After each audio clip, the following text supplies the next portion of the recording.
line is loaded and ready.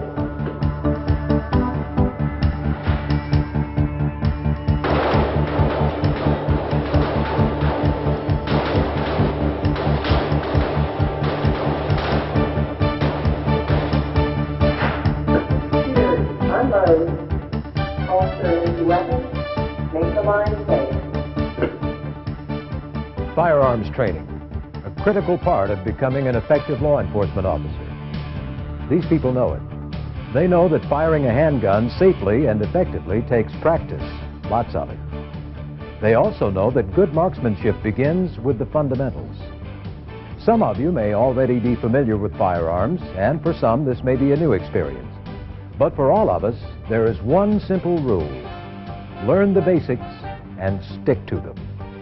In the next few minutes, we'll find out what those fundamentals are. Things such as stance, grip, trigger control. We'll demonstrate how to align sights, how to load and unload, and to safely uncock a standard service revolver. By the end of the program, you should be on your way to becoming an effective and accurate shooter. And in law enforcement, that could be the key to survival, your partner's, and your own. First things first. Consider your stance. This individual is standing in what is called the field interrogation stance. Facing the target, feet shoulder-width apart, strong foot slightly back. This is a natural position for most people. It's comfortable, results in very little body sway, and helps prevent the torso from twisting. To find your natural firing stance, stand as if you were conducting a conversation. The key is stability.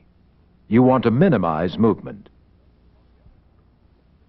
On the other hand, the stress of crouching will increase muscle tension and cause tremor. So stand up straight and don't lock your knees. A good field interrogation stance is stable, natural, and most importantly, it minimizes movement.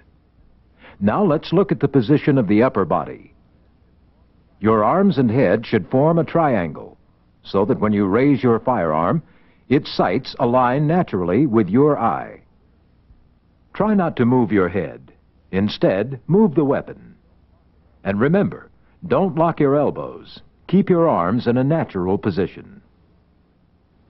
A correct grip is critical to good marksmanship. It allows you to pull the trigger smoothly and repeatedly without having to re-grip after each shot. Likewise, a good grip helps control the recoil of your weapon. Notice the shooting hand is placed high on the backstrap of the revolver. It's this positioning that allows for greater recoil control. It also allows enough finger to be placed on the trigger, an essential requirement of a good grip. You want to be able to pull easily with control.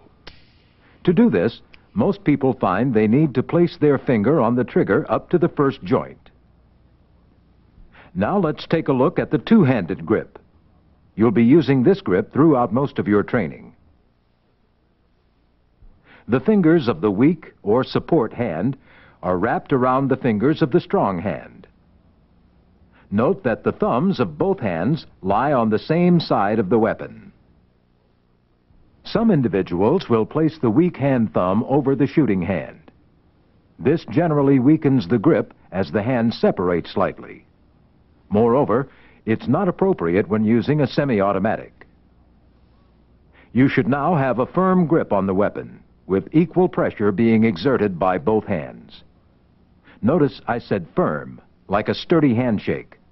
The fact is, you don't need a bone-crushing grip to be an expert marksman. Indeed, too tight a grip could cause shaking. A steady, secure grasp is all that counts.